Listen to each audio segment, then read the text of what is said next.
I declare open this hearing of the Senate Foreign Affairs, Defence and Trade References Committee's inquiry into democracy and human rights in Myanmar. The committee will be conducting today's hearing in person. I am Senator Collins, Chair of the committee, and I am joined by the Deputy Chair, Senator Ciccone, and we will be joined by others shortly. These are public proceedings being video streamed live via the Parliament's website, and a Hansard transcript is being made. I remind all witnesses that in giving evidence to the committee, they are protected by parliamentary privilege. It is unlawful for anyone to threaten or disadvantage a witness on account of evidence given to a committee, and such action may be treated by the Senate as a contempt. It is also a contempt to give false or misleading evidence. Witnesses also have a right to request to be heard in camera. If a witness objects to answering a question, they should state the ground upon which the objection is made, and the committee will determine whether it will insist on the answer having regard to the ground which is claimed.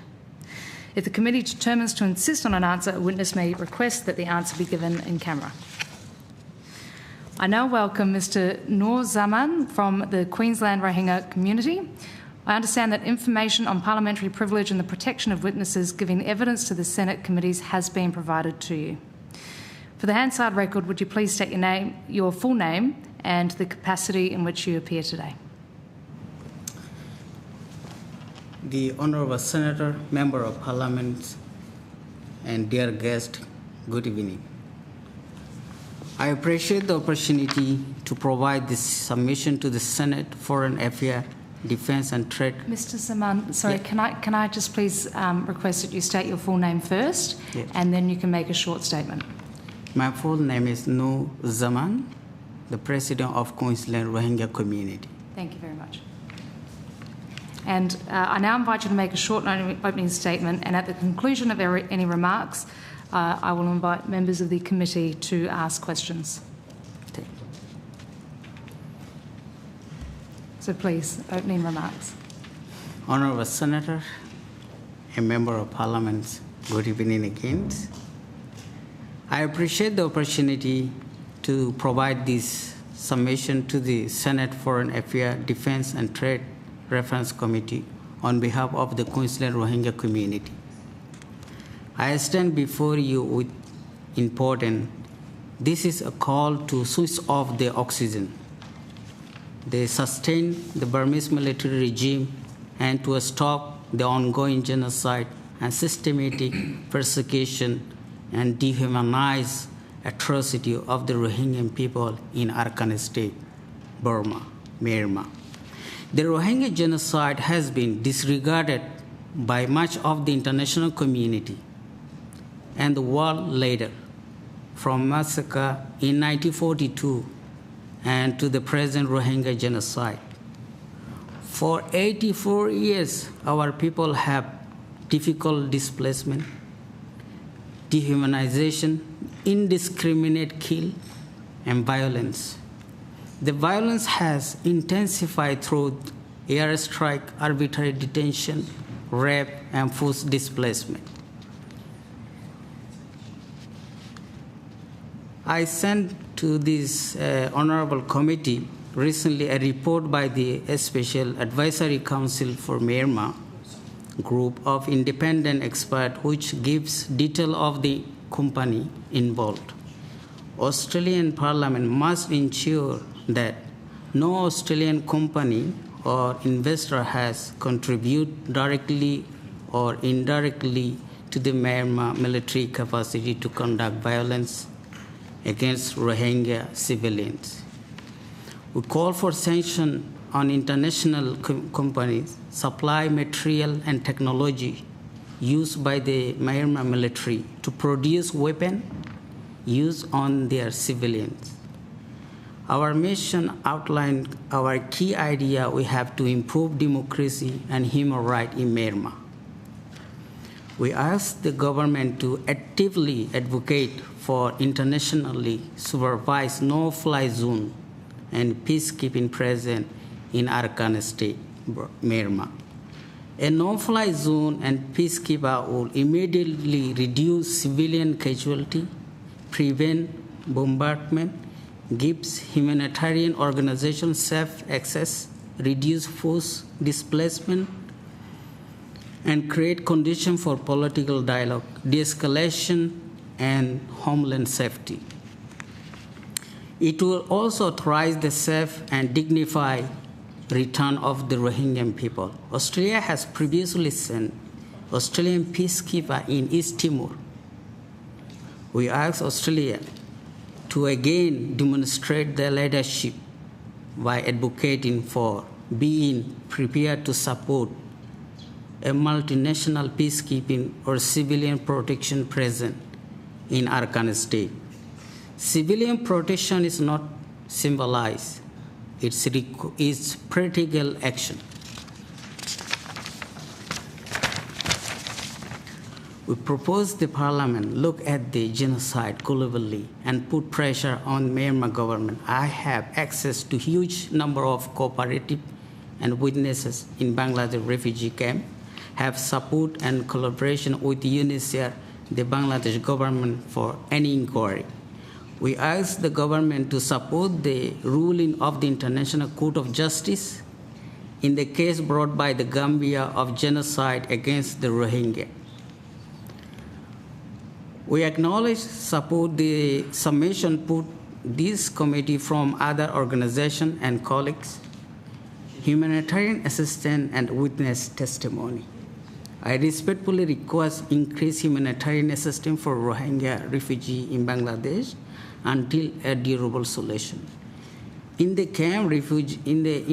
refugee camp, there is urgent need for ambulances, medical service, education, higher education, and college, ongoing humanitarian and support. More than 2 million Rohingya refugees remain in camp under the supervision of UNHCR and the government of Bangladesh. They are living witnesses to genocide. I respectfully request this committee consider holding a public hearing in the Bangladesh refugee camp. Survivors, children, women, men, elders are prepared to give collective, cooperative testimony about atrocity they have difficult. Many witness their parents, brother and sister killed indiscriminately before their eyes. We ask for a strong leadership from our Parliament to take a concrete action to bring peace and democracy in Burma, in Myanmar, in Arkan State.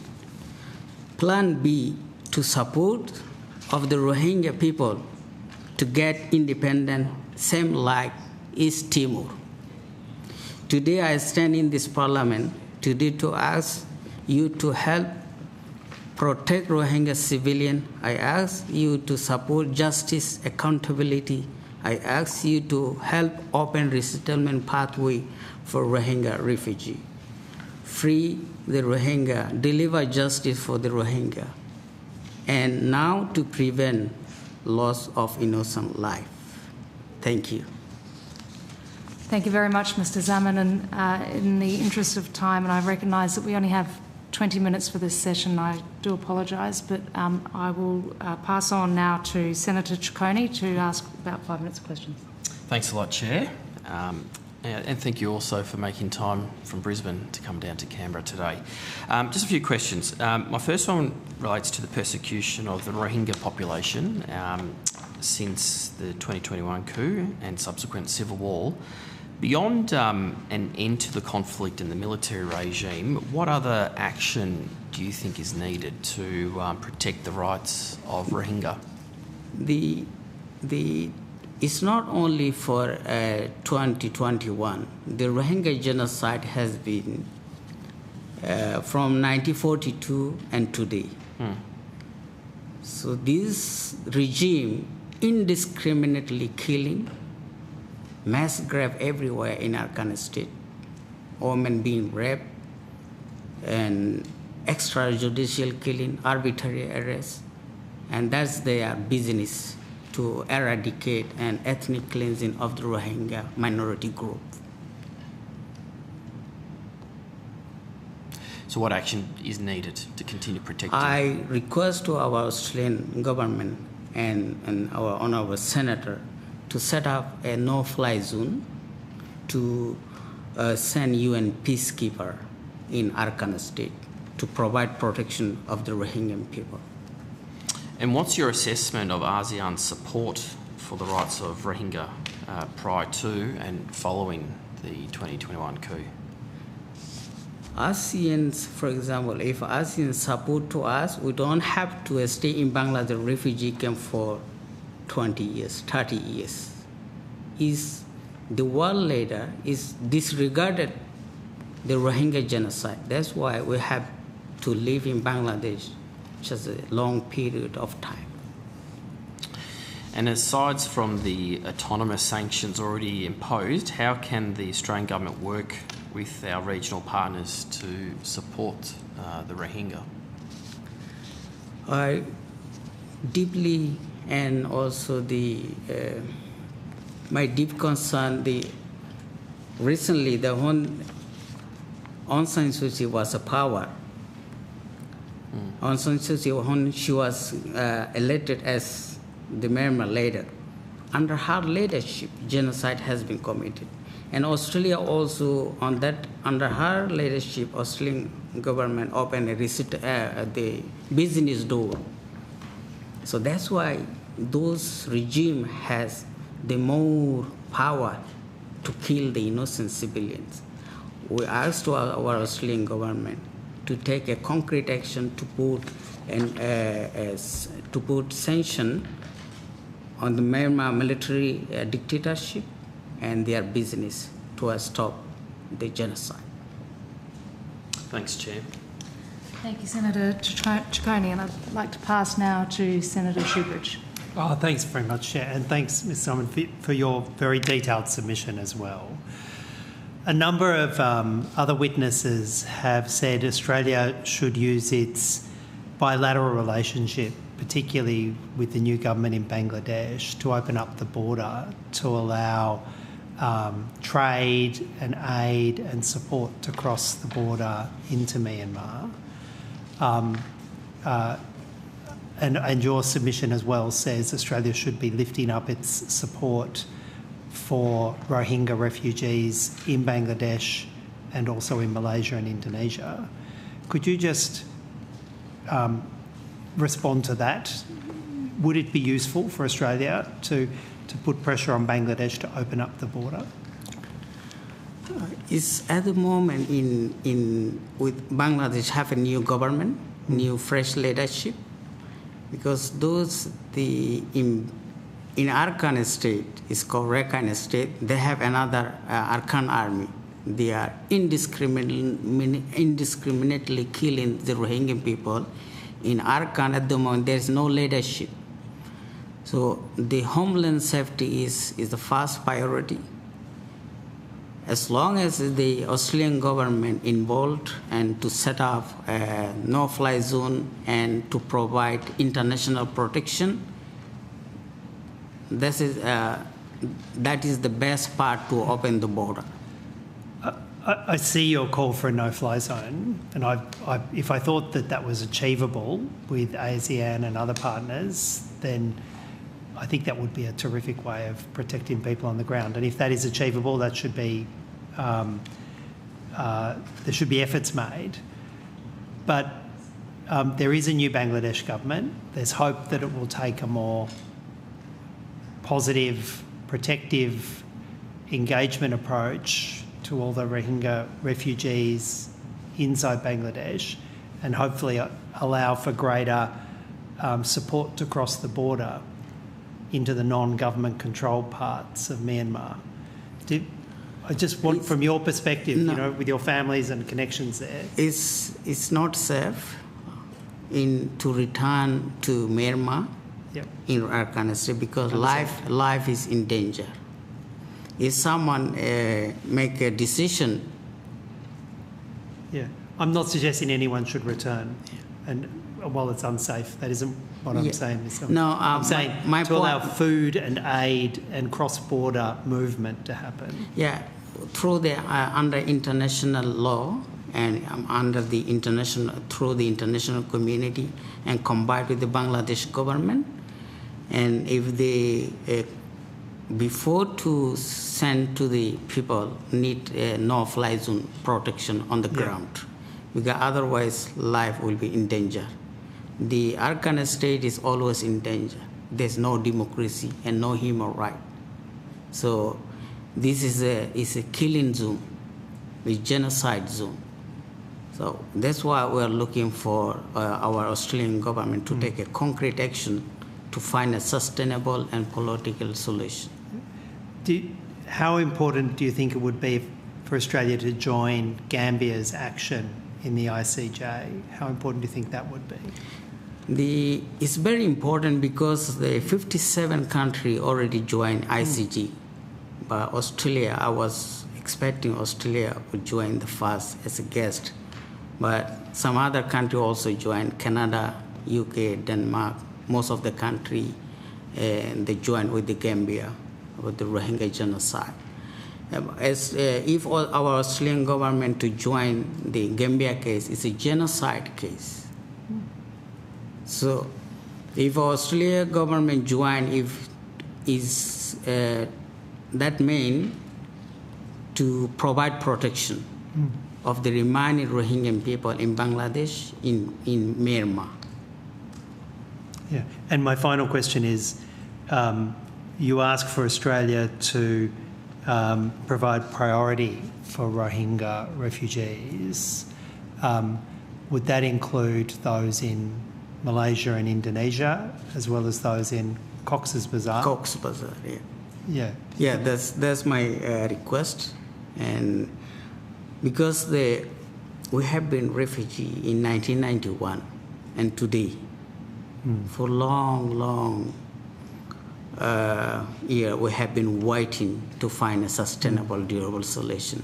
Unable to return to home country, and the Bangladesh host country not resettling. The only option under international law, only option to resettle to a third country is a safe country.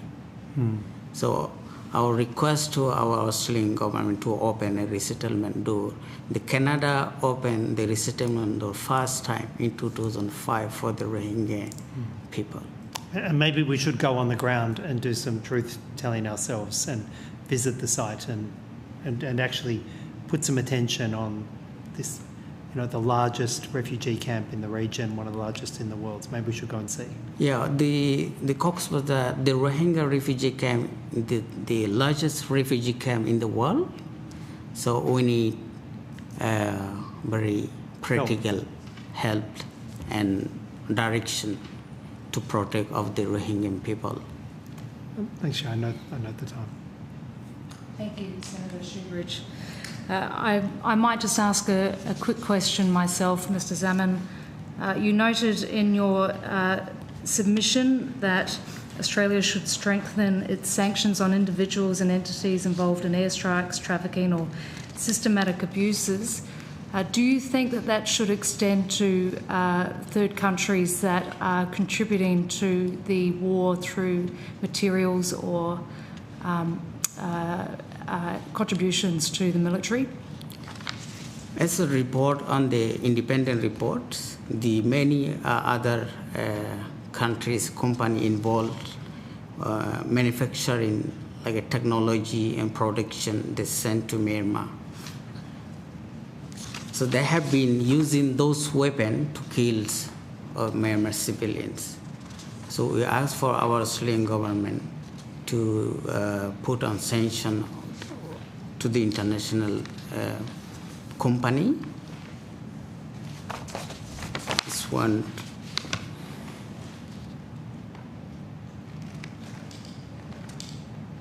To the international company to stop the killing business. Thank you. Thank you, Mr. Zaman. I want to thank you for appearing as a witness today. I recognise that it has been a very long and hard journey, 84 years for your community, and it is incredibly difficult to get that across in 20 minutes, but thank you very much for your detailed submission today and for coming to Canberra to appear as a witness. It's my great pleasure to be here on behalf of the Queensland Rohingya community, all the Rohingyan people.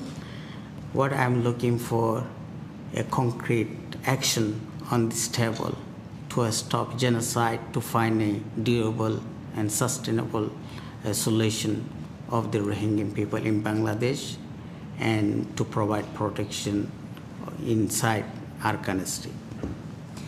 Thank you very much. Thank you for your time today. Thank you. I would now like to welcome representatives from the Chin Human Rights Organisation.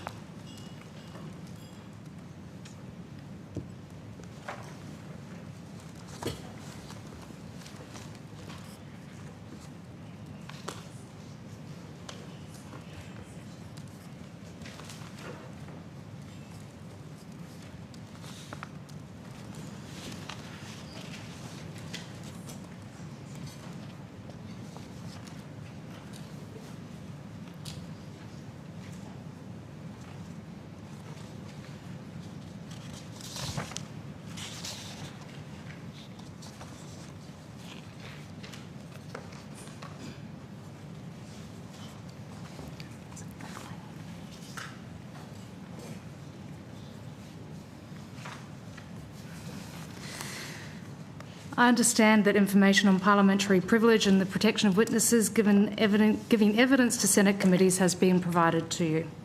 For the Hansard record, would you please state your full names and the capacity in which you appear today? My name is Za-Ok Ling. I'm the Executive Director at the Chin Human Rights Organization. Thank you. My name is Salai Jungdot. I'm from the Chin Human Rights Organizations. My position is the liaison officer. Thank you very much. I now invite you to make a short opening statement, and at the conclusion of any remarks, I will invite members of the committee to ask questions. Thank you, Madam Chair. Honorable Madam Chair and committee members, thank you for this opportunity. I'm the Executive Director of the Chin Human Rights Organization, accredited with special consultative status at the United Nations. For more than 3 decades, we have documented violations in Western Myanmar. I speak today not only in my professional capacity, but as someone whose community is living under sustained aerial attack. At the 60th session of the UN Human Rights Council in September 2025, we warned that violence would escalate ahead of the junta's planned election. What followed confirmed that warning. Within 1 month of the election's announcement, more than 100 civilians were reportedly killed nationwide in airstrikes. In Chin State alone, we documented 40 airstrikes between September and December 2025. 12 civilians were killed, including 6 children. This was not a security operation. It was coercion carried out from the air. The electoral process lacked democratic credibility. In 2020, 8 of 9 Chin townships voted. In 2025, ballots proceeded in only 2 towns. In Hakka, the capital, turnout fell from 72% to 10%, with many advance votes coerced. When people are hiding from bombs, they cannot vote freely. Today, over half of the Chin State's population is displaced. We have documented executions of displaced civilians, arbitrary arrest, and the destruction of more than 140 religious buildings. Chin State is overwhelmingly Christian. The destruction of churches strikes at the identity of the community and reflects collective punishment. At the same time, accountability efforts are advancing. A criminal complaint under universal jurisdiction has been filed in Timor-Leste against senior military officials for war crimes and crimes against humanity. Australia's position matters. We respectfully urge clear rejection of illegitimate electoral processes, coordinated measures to restrict aviation fuel used in attacks on civilians, expanded cross-border humanitarian assistance, advocacy for referral to the International Criminal Court, and support for lawful accountability efforts, including universal jurisdiction. This is not only about Myanmar's internal politics. It is about whether the deliberate bombing of civilians becomes normalized in our region. For my community, this is not a policy debate. It is a question of whether we survive with dignity. Thank you, Madam Chair. Thank you, Mr. Auckland, for your testimony. I'll now pass to Senator Smith to ask some questions.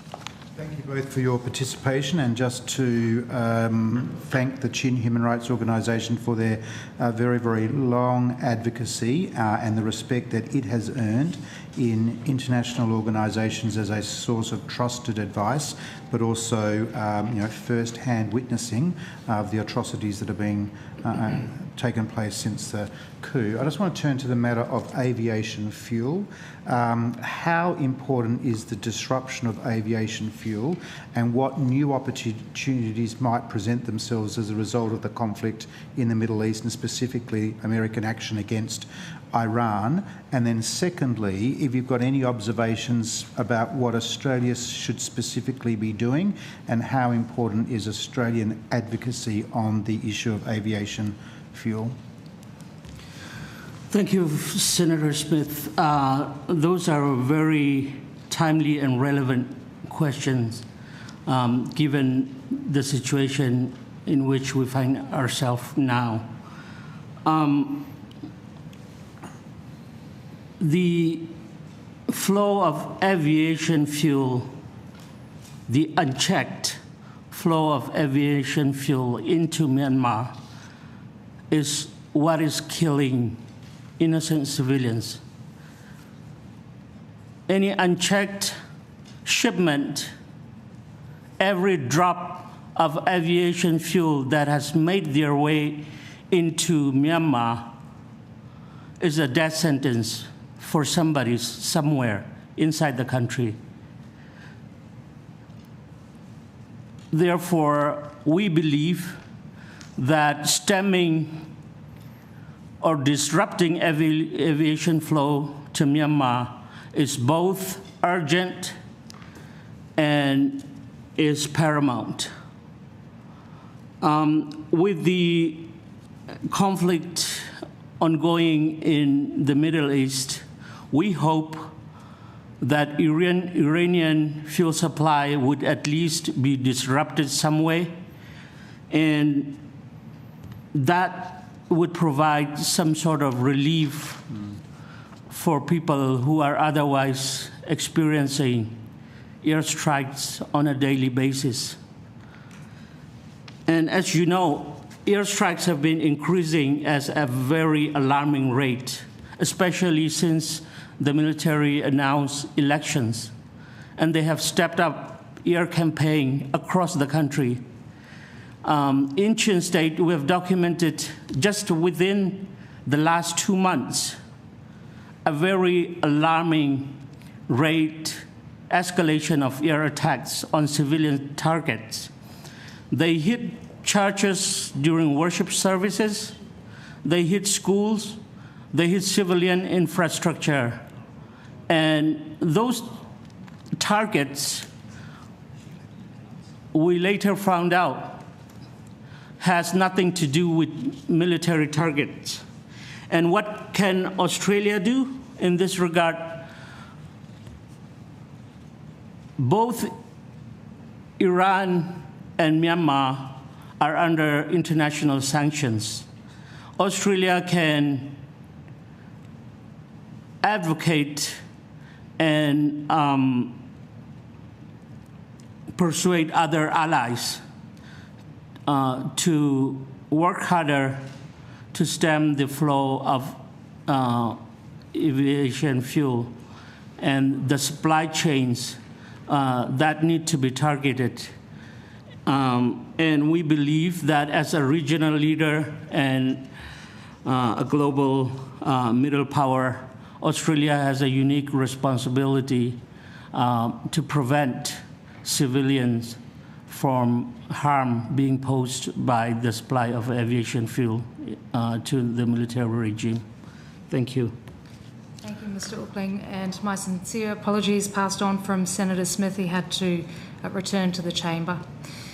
But I will pass now to Senator Ciccone. I'll just ask a question, then I know the call will go to Senator Blythe, but just want to say thank you for your submission as well. I do note in your submission you call for Australia to urge other states from utilising the recent elections to increase diplomatic relations with the junta or ease sanctions. I just want to ask, are you aware of any other countries who have also done the same thing or have done so? I'm sorry, in terms of? So in your submission, yes, you call for Australia to urge other states from utilising the recent elections to increase diplomatic relations with the junta or to ease sanctions. And I just wanted to ask, are you aware of any countries who have done so? What we urge is to avoid doing exactly that, not using, being somehow being persuaded to recognize the results of the elections.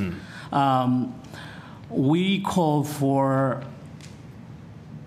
a very explicit rejection of the sanctions.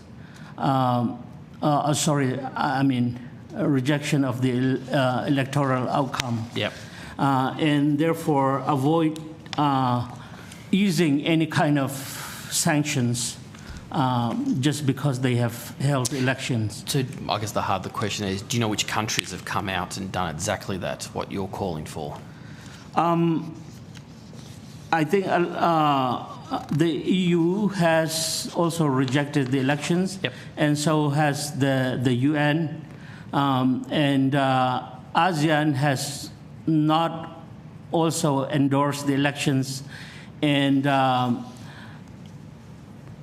the regime should be further isolated, because what the regime wants to see happen is a recognition of sort that would allow them to pretend that nothing ever happened, and that, you know, somehow their crimes would be washed away by the illusion that election did take place.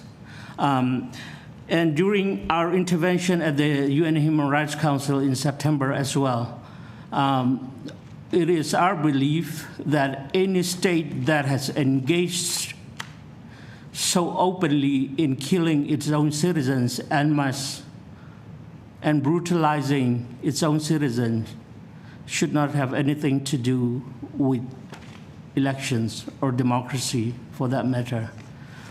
So I believe that it is very important that sanctions be rather stepped up and increased so that they can be further isolated, and that their sources of revenue, their sources of power is cut off so that civilians can enjoy relative peace. Because once the regime is unable to engage in conducting military operations, that's when people will find some relief and civilians will be protected better. Thank you. Thanks, Chair. Thank you, Mr. Ookling. I'll now pass the call to Senator Blythe. Thank you very much, and thank you, Mr. Ling, for all of the work that you are doing. We're very grateful for your time to come here and give us some factual information and some insights into what's happening. I think just picking up on where my colleague was going in terms of what other nations are doing, going back to what Senator Smith was talking about in relation to jet fuel, are there any other ASEAN nations that are looking at sanctions or causing that disruption of the supply of jet fuel? Unfortunately, we haven't seen any evidence of ASEAN nation doing that, but it doesn't mean that they can be engaged so that they can somehow be persuaded to be a part of preventing the jet fuel supplies from going in the country.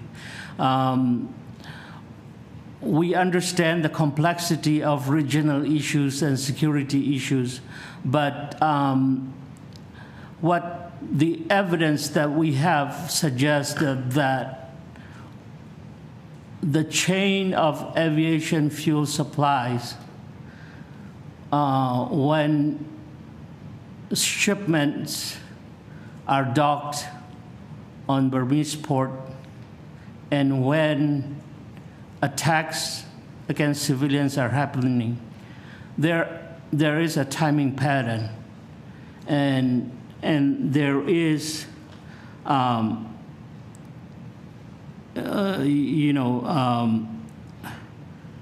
the casualty profiles of civilians dead, and there's no coincidence, as Reuters, for example, investigations pointed out, which we also were a part of. There's a very specific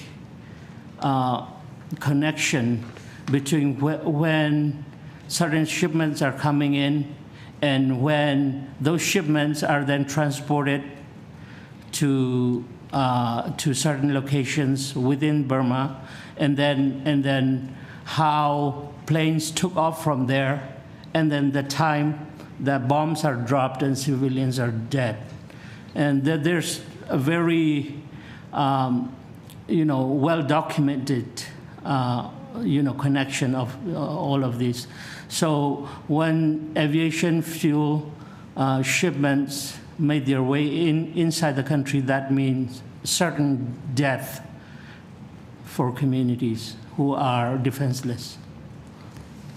Thank you. And this is just a follow-up from Senator Smith, who's had to get back to the chamber. He's asking about the sanctioning of one vessel, being the Noble, but not the Reef. Are you able to give some insights into that? In my capacity, unfortunately, no. Okay. But I believe that groups like ours are working very hard to investigate and to come up with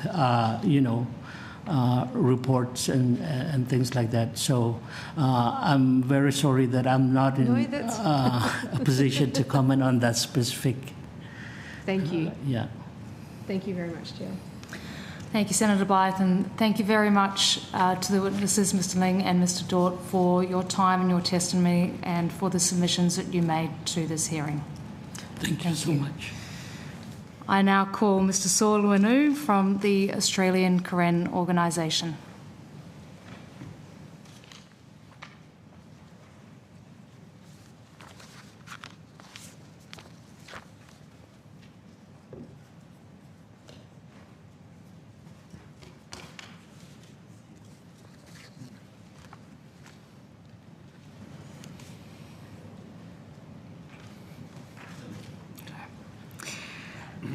I understand that information on parliamentary privilege and the protection of witnesses giving the evidence to Senate committees has been provided to you.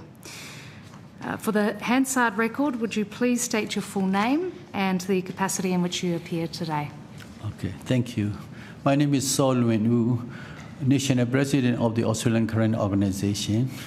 I'm all the way from the New South Wales to come to the Senate. Thank you. I now invite you to make a short opening statement, and at the conclusion of your remarks, I will invite members of the committee to ask questions. Okay. Thank you, the Chair, Senator Collins, and the member of the inquiry. Thank you for the opportunity to appear before you today. On behalf of the Australian Current Organization, I want to express our deep appreciation for this inquiry. It's come at a critical moment of the Myanmar and the Australia role in the supporting democracy, human rights, and national stability. The situation in Myanmar is not improving. It is deteriorating, and since the 2021 coup, the military has escalated violence against the civilian and dismantled democratic institutions and shut down civil spaces. Armed conflicts now affect nearly 70% of the township. More than 30,000 people have been arrested, and over 22 remain in the detention, and over 22,000 remain in the detention, and at least 7,700 civilians had been killed. Airstrikes on school, hospital, and the religious building had been routine, and approximately over 100,000 buildings were damaged. Displacement continues to rise, and the humanitarian needs are at their highest level since the coup. Meanwhile, junta has proceeded with what is called phased general election. This is not a democratic process. It is an engineered legitimacy exercise designed to retrench military rule under the civilian facades. Voting is occurring only at area of the junta control. Millions of displaced people and the refugees are excluded. Political party has been dissolved, opposition leader jailed, and the independent media banned. Myanmar crisis is not distant from the Australia interest. The country has become a hub for the cyber scan compound, human trafficking, synthetic drug production, and the illicit financial network. Australians, including pensioners, young people, and the First Nation community, are already victims of the Myanmar-linked cybercrime.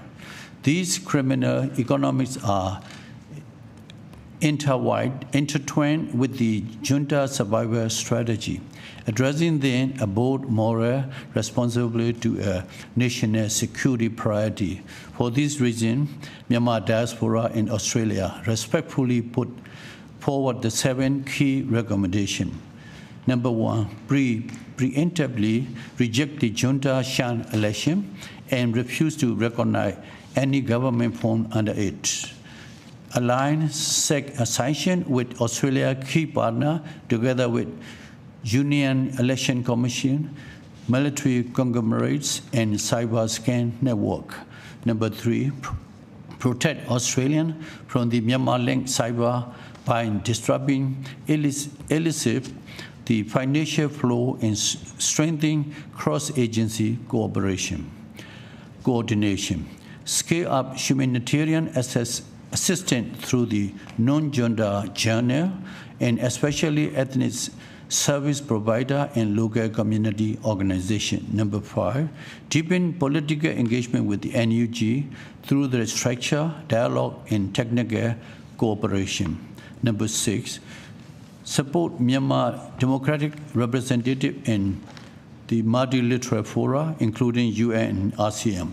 Number 7, champion a coherent, principled Australia policy that denies legitimacy to the junta and support genuine democratic transition. People of Myanmar overwhelmingly reject the junta election because they know they cannot restore their rights and dignity. This inquiry is an opportunity for the Australia stand firmly with them to deny legitimacy to the authoritarianism and disrupt the criminal network, harming both Myanmar and Australia, and to support credible democratic alternative. Myanmar stands at the decisive moment. Australia's leadership in coming months will help shape not only for the Myanmar future, but also for the democracy in our region. Thank you for your consideration. Thank you.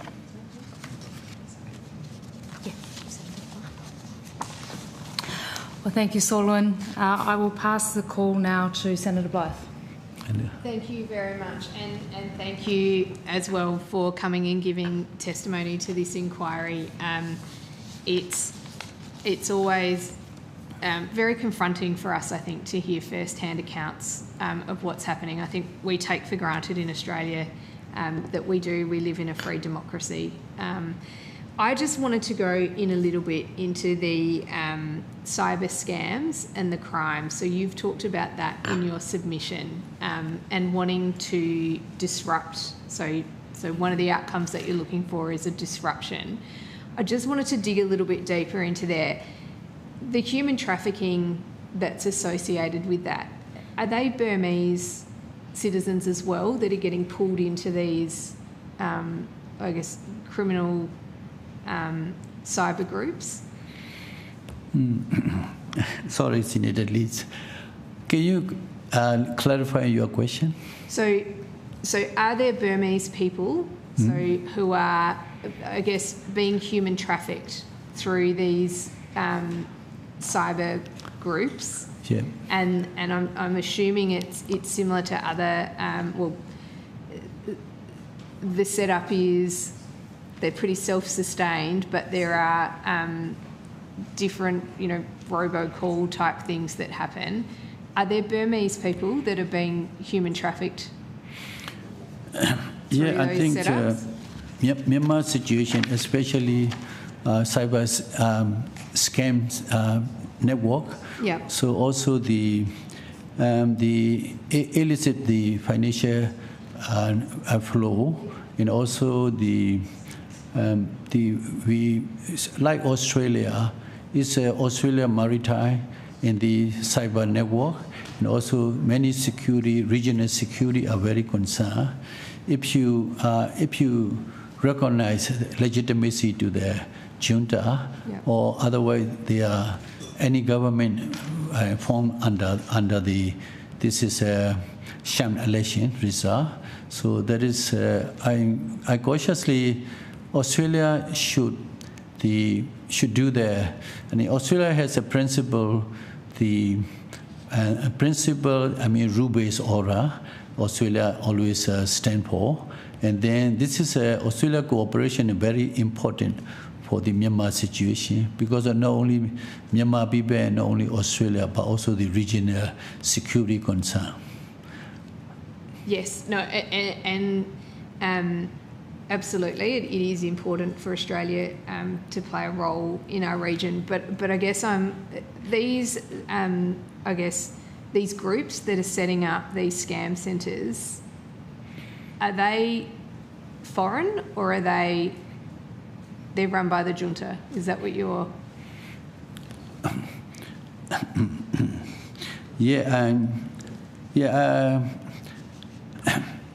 I do believe you are concerned about the Australian cooperation. Not Australian no. So these groups that are operating within Burma, so these cyber scam centres, are they foreign run or are they run by the junta from the intelligence that you've got?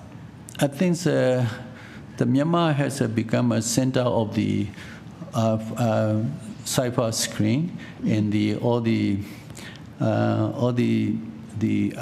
human trafficking, all the illicit financial flow and drug production. They are very concerned because of Myanmar has targeted by this international network, crime network. So I think not only we can solve the problem alone, but Australia and other the coordination is more important. So Myanmar has Myanmar also the victim of this cry. But we are not creating there, but they come from the China, Okay. and the north part, which is China, and that previously they have their base, and then they move to the current state as a whole, so that we are also the victim of this cry. Yes. But we Yes, cannot no. solve ourselves. So Yeah. we have not enough capacity unless Australia and other nations cooperation is more critical. Yeah.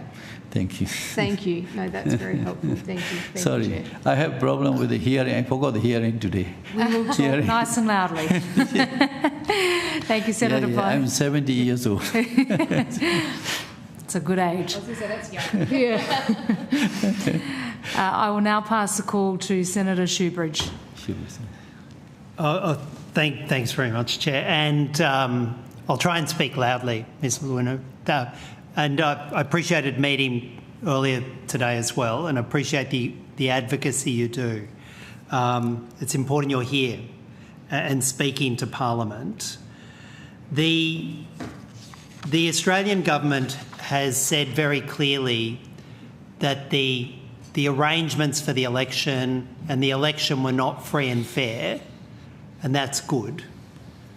But now the election's finished, and the government in the junta in Myanmar are saying, here's our new government. What should Australia say in response to that? What should we say about that election result? Yeah. Yes, and I think the Shan election has recently, they ended with the government, I think they might be formed, the government, in under this reserve. But however, I think after the Shan election, we believe there will be the peace process, a Shan-free process. I mean, they are not really all our faiths because they prolong the time, they draw in the time, and by the time they are most the international, the neighbor, ASEAN neighbor, like especially like Thailand, is our not very good neighbor because recently they visit to the military leader visit to the Thailand. They have some agreement that ASEAN should not put aside Burmese region for so long. They should invite Burmese into the ASEAN to provide them for the ASEAN forum as a leader. So this is too early to decide as an ASEAN member is Thailand. I think the other member also they should do the principal engagement. Like see what is a look like a 5-point consensus. Do they follow or do they not? They disregard and then they are doing ongoing human rights violation, airstrike against the civilians. They are I think they're evident enough. They should not invite this Burmese junta as an ASEAN member or allow them for the former meeting, like ASEAN foreign minister. As of this meeting forum is very important because ASEAN security, the discussion is very deeper. So that I think not only Australia but also ASEAN member itself, they should have a principle to decide what is Myanmar situation, to look at Myanmar situation, what is they have to, what kind of acceptance to the Myanmar result. I think this is that's all I can suggest. Yeah. I mean, one thing the Australian government could do very simply is put out a statement that says they don't accept the result. It's not legitimate, and make it very clear from the Australian government's point of view. Yeah. Would that be useful? Yeah, I think so. I think that Australia should reject preemptively because election is a Shan election, so that overwhelmingly nobody accept this undemocratic process as a result. I think. if Australia wanted to get aid and support to assist the Karen people, how would that best be done to get on the ground aid and support to assist the Karen people? I think Australia can support, like the democratically elected NUG, National Unity Government. Australia, without accepting as a whole, but they can allow for the, that is an NUG as a, like, they can support NUG. It's at UN or ASEAN level or the political level. Also allow NUG and ERO, national in the ethnic resistance organization, allow for the humanitarian. It's a cross-border channel, but without the military engagement, that is the more important. Would that require Thailand's cooperation to help that happen? And should Australia talk with Thailand to help that happen? I think Thai also important because as a member of the ASEAN, but Thai cooperation is more important because cross-border channel without China, without Thailand, or without Bangladesh or without India, we cannot do it. But I'm all saying that not through the military regime in the bar, also can go with the ethnic organization, community actor, and community and social-based organization as a whole. So Australia should work at an ASEAN level, but should we also be working bilaterally with Thailand and India and Bangladesh and have it work on each of those bilateral relations to provide assistance to I Myanmar? think the ASEAN should consider to implement the 5-point consensus. So, also at least Myanmar cooperation is also, junta cooperation is also very important. So that firstly, we immediately stop all the human rights violation. It's more important. Release all the political prisoners, and then also the allow for the humanitarian aid is more important. Then the political process or the peaceful settlement will become one by one, I think. And you join the almost unanimous calls to cut off aviation jet fuel going in. Sure. That's a critical starting point. Yeah, I think I noticed there, I think the Iran one plane load of the jet fuel and into Myanmar, it was evident just for Myanmar, they are reliable source. They said they not only I think they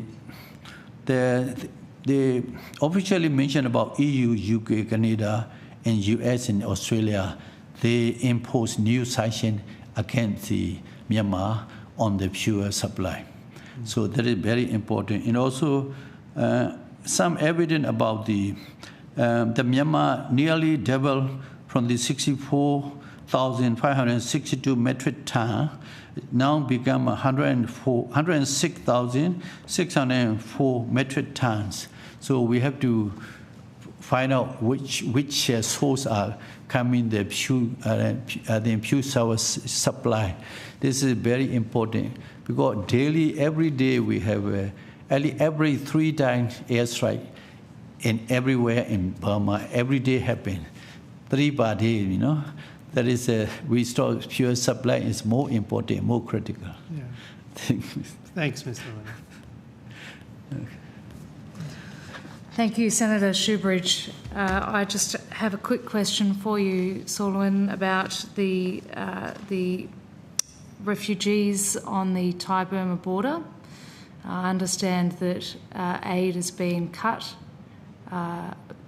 These families have been there for, it's creeping up to nearly half a century now. What does the Australian government need to do to help these people in these 9 camps? I think the Australian government should allow for the family reunion program. 202 surplus 202 is more essential. because Australia she prioritized for the family link, which is the immediate family member or extended member. Also, the applicant the sponsorship by the Australian citizen people, they come originally as a 202 visa or 200 visa, and then also they are the family link, especially immediate family member or extended member. They are most favorable class. So that I think Australia should do this one. Secondly, keep doing the Australia promise. Like this year, like 20,000 refugee intake Australia allowed for, but this is a global program. So Myanmar should have a 500 or one something, you know. We have so many ethnic, like most ethnic populations are most vulnerable. I don't compare to the Kachin or Kayin or anything, but I think Australia should do the refugee intake as a regular. I think last year and year before, they slowed down everything. And then they didn't call for the overseas, the refugee offshore visa. Instead, they increased the number into the onshore visa. Onshore visa means came here with the official visa and like a student, they applying for the protection visa. Australia promote this program, but I should suggest should be balanced, because many people are waiting for in the refugee camp for over 45 years long. So I think that is the most considerable and systematic refugee intake. I think better for Australia and people who are waiting for the so long periods here. Can I just clarify? So in the last 2 years, so we had the coup in February 2021, and in 2023 and 2024, the Australian government reduced the number of visas, the humanitarian visas allocated to people from Burma. Yeah, I think the current year and the 2024, 2025, which is most refugee intake Rohingya refugee, and they are most favor group, and then that's all right for me. But however, I don't know the problem is the census. We cannot find that what exact number they are coming Myanmar, but which group are belong to. That is very hard to say. Myself, Karen, the organization, we trying to take the census, national census, what is current population in Australia, where to settle. That is, but I'm not sure about the Rohingya organization. How they can organize, they have a record. I think but as a whole, Australia intake is very slow down, and also because of any reason Australia has, I won't blame for that. But I mean the 20,000 call Australia intake by this year and forthcoming year, 20,000 should be all right. But we have problem with the Palestine, we have problem with the Ukraine, and other Iran, and also that quota are much larger than our Thai-Burma border quota. I think that's I'm feeling like this, you know. Despite the conflict still raging, despite there being airstrikes 3 times a day on your people, they have reduced the numbers. Yeah, I think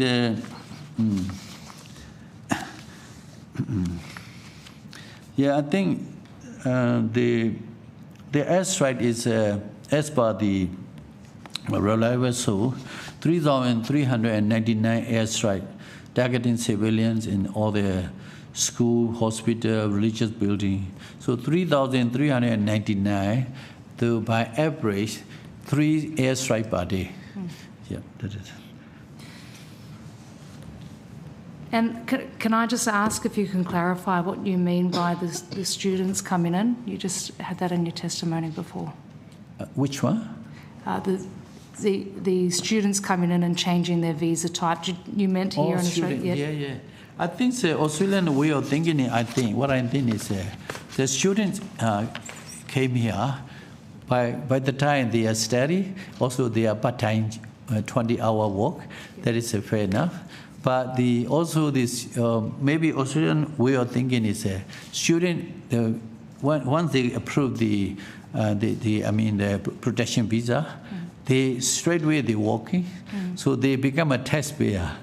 Then the refugee family intake, they might have they might have a time for settle, also families, all the level of the English, and then that is a more slow down.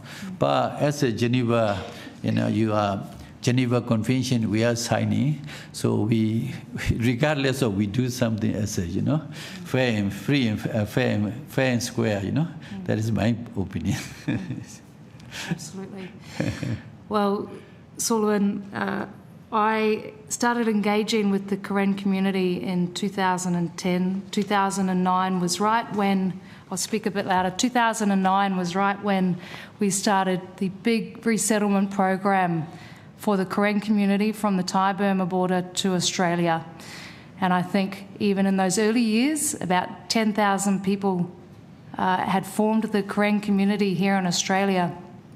And your stories of trauma, of resilience, of hope, and most importantly, resettlement, has inspired me all these years. And I'm a new senator, and a huge part of why I am here is because of your stories.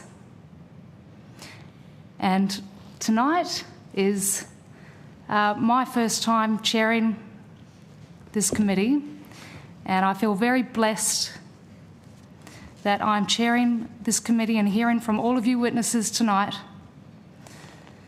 This is what we are here for, and I do hope that as government and opposition, we can do you service for everything that you have provided tonight. So thank you for your time and testimony. Thank you, Chair. Thank you. Thank you for appearing as witnesses today. That concludes tonight's hearing. I want to thank you to all those who appeared and to Hansard and Broadcasting for their assistance. The committee stands adjourned.